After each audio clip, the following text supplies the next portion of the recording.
Trevor Noah, Trump knows two things about Japan, and neither of them is right.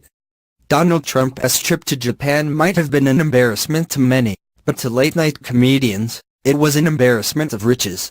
As the president fumbled and gaffed his way through the trip, he provided no shortage of comedic fodder, and on Monday night, late-night hosts sounded off on, among other things, the president's samurai warriors comment, the commemorative hats that Prime Minister Shinzo Abe presented, and, of course, his and Trump's trip to the golf course. Poor Japan, said Trevor Noah. Once again, they have to deal with an out-of-control monster with tiny hands. Upon the president's arrival, Abe made sure to greet Trump with a gesture he'd understand, baseball caps emblazoned with the words Donald and Shinzo make alliance even greater. Written in gold, of course.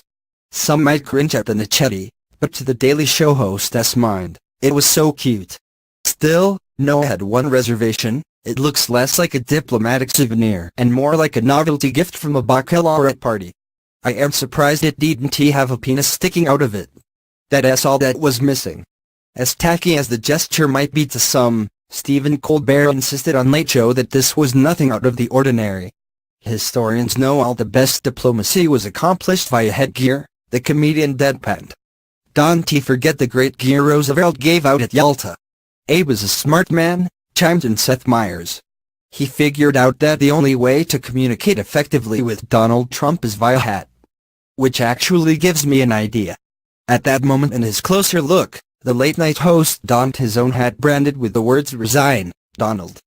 But the moment that seemed to chafe at each comedian the most was the president's comment that as a country of samurai warriors, one would think Japan would be able to shoot down North Korea's missiles themselves. After reading through the full quote, Meyers noted, there are about 54 things wrong with that, but let us just do 3. 1. Japan hasn't had samurai warriors in hundreds of years.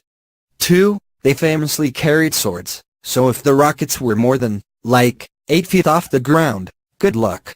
And 3. Anybody who watches movies knows that samurais were white guys.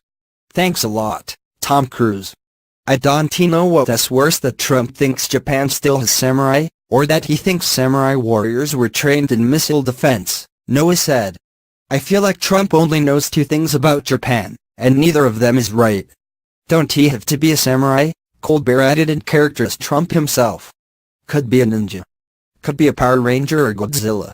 You know. Mr. Miyagi.